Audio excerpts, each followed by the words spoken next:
Hello, everybody. I am Drew Duncan. Do not forget that Facebook, Twitter, and Instagram is all at Drew Duncan Radio. Additionally, you can find me on YouTube and Patreon by looking for Drew Duncan Radio. And do not forget that I am wherever you are listening to podcasts. Simply take your device to play Drew Duncan on iHeartRadio, Google Podcasts, Apple Podcasts, Spreaker. I am wherever you are listening to podcasts. Folks, I am super thrilled to introduce our next guest on the program.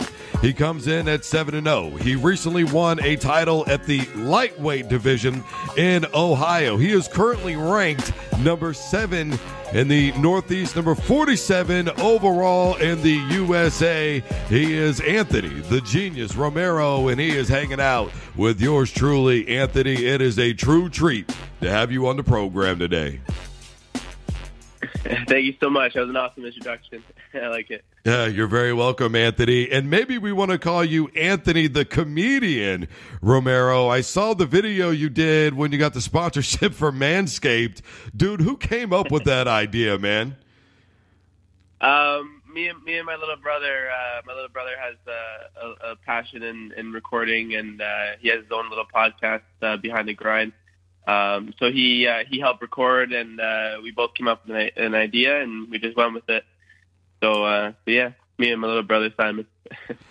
Anthony, another video of yours that I saw was when, what was it, last summer? The bottle cap challenge thing was happening. You did it, bro. But I gotta know, how many takes did it take you before you were able to get the lid off of that bottle, man?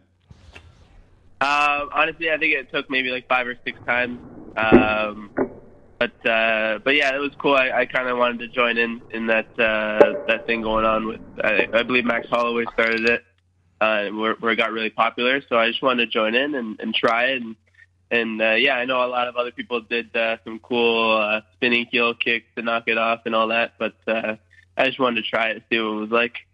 We're talking to Anthony Romero. He recently won a championship in Ohio. He is a lightweight fighter.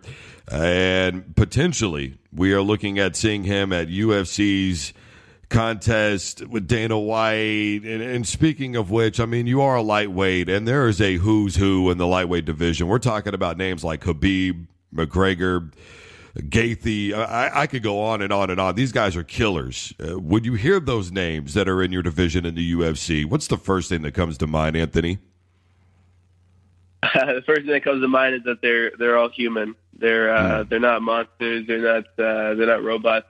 They're human, just like me. And yeah, I'm ready for the challenge. I know it's a new part of my career, and I know I have to start somewhere. And the beginning of the UFC, there's a lot of guys that are very, very beautiful, and yeah, I want my opportunity. The UFC, though, as I made mention, I mean, look, you pointed out these guys are human, but a lot of them are finishers, and you've had 4 decisions, if I remember correctly, in your career. Do you think that affects you at all going forward, especially when we see things that, like what happened at, what was it, USC 247, when we've got judges looking down on their phones? I mean, does that bother you thinking about that at all, Anthony? Yeah, that bothers me. My decisions, though, were a little bit different. They weren't very controversial. My decisions were dominant. So I'm not too worried about that. And now in my career, I'm getting finishes. I'm getting knockouts and submissions. So I know my new gym has been helping me out, Parabellum and Niagara Top Team. So they've been getting me there, and I just keep getting better and better. So I don't see myself going down the ladder and just moving up. I did see one of your finishes. It was a leg kick right to the sternum, if I remember correctly, Anthony. So you do have that finishing power. Why do you think your fights are fairly consistently going the distance? I believe it's just my skills, like in being so dominant in the wrestling, and people not being able to deal with it. I believe that someone will be out there that will be able to stop wrestling, and you'll be able to see the full display of my striking and wrestling at the same time, being able to mix it together. But as for now, I've been able to dominate people on the ground, and now for my last fight, I've been able to dominate people standing up. So when that solid opponent comes in to test my skills, I know I'm going to be ready to be able to mix it up and show all my skills completely in one fight. Part of being in MMA is being a showman, Anthony, but you talking about your wrestling skills, it was something to me that wasn't truly appreciated until Khabib dominated McGregor the way that he did. There was a point in time where maybe you would have even been booed. Now they cheer the wrestling that's happening. Are we seeing a transition in MMA where when Royce Gracie told me that MMA is more than two guys duking it out, that you were seeing that strategy aspect of MMA really start to come into effect now? For sure. I'm actually happy about that. The way the sport is going, that the fans are actually being a little bit more knowledgeable of the sport, and they're treating it as a sport and not as two monsters fighting in a cage. Just like any other sport in hockey and soccer. Hockey, you don't just have one person just going to shoot on the net every 5 seconds. They're working ways to bring the puck up the rink, or in soccer, they're working ways to pass the ball up to the other side of the field. And they all have strategies on how they do it. So fighting is the same way. A lot of new people who are watching it might not understand it, but I believe the sport has been here for a while, and people are starting to get an understanding of what the sport is actually like. And especially a lot of people are now participating in it. So when they participate in it and then they watch it, they understand the strategies behind the sport. We're talking to Anthony the Genius Romero. I am your host, Drew Duncan. As of March the 7th, he is 7-0. His opponents have a combined record of 55-13.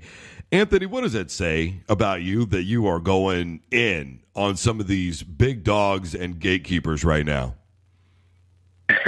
It means a lot. A lot of that stuff I don't really think about. I see my record 7-0, but I believe my manager, he told me the other day that I've been undefeated for like 5 years or something like that, and I didn't even realize that was even a thing. Like I kind of go fight by fight, and I notice I don't reflect on my career, what I've done so far. I just keep going forward and thinking about what's next, and taking one fight at a time. So when you say stuff like that, I really appreciate it, and it doesn't run through my mind all the time, but it's pretty cool to hear something like that.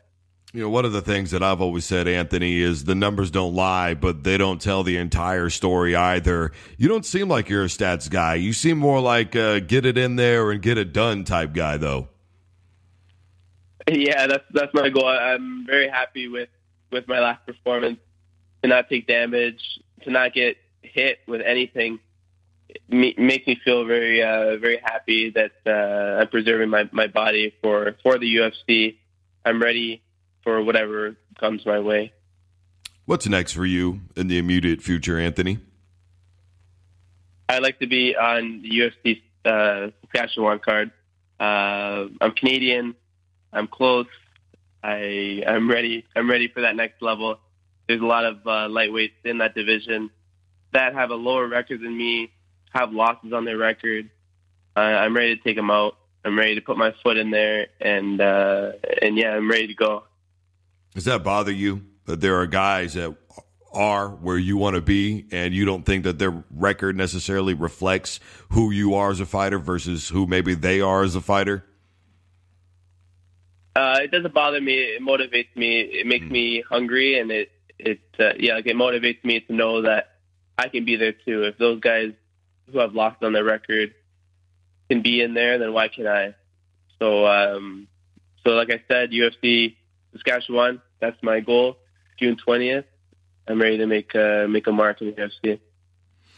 Anthony, as I do with all of my guests, I give them an opportunity to say whatever it is that's on their mind at the end of an interview. You are no exception to the rule, sir. The floor is 100% yours. Yeah, I just want to give a shout out to my family, my team, everyone who's ever been part of my career. Thank you guys so much. My sponsors for all your support. Thank you for this interview. My manager, Dodge Sports, thank you for helping me so much. Just a complete thank you to everyone, because without anyone who's helped me in my career, I wouldn't be where I am today. I can't do the sport by myself. So thank you to everyone, and I really appreciate you all. Anthony, what are you doing? You got that Manscaped thing going on, bro. Are you going to be able to hook me up with one of those things or what, man? Or do I got to use a promo code? What I got to do to get one of those things, man? Yeah, I have a promo code. I can see what I can do. I'll talk to my manager and see what I can do with them. That'd be awesome. That's what's up. Good looking out, Anthony. And best of luck to you moving forward in your career. Thank you so much. I really appreciate the time. You're very welcome. All right, everybody. He is Anthony the Genius Romero. I am simply Drew Duncan. Facebook, Twitter, and Instagram is all at Drew Duncan Radio. You can find me on YouTube and Patreon by looking for Drew Duncan Radio, and I am wherever you are listening to podcasts. Simply tell your device to play Drew Duncan on iHeartRadio, Google, Spreaker, CastBox. I am wherever you are listening to podcasts. And as always, don't you dare touch that dial.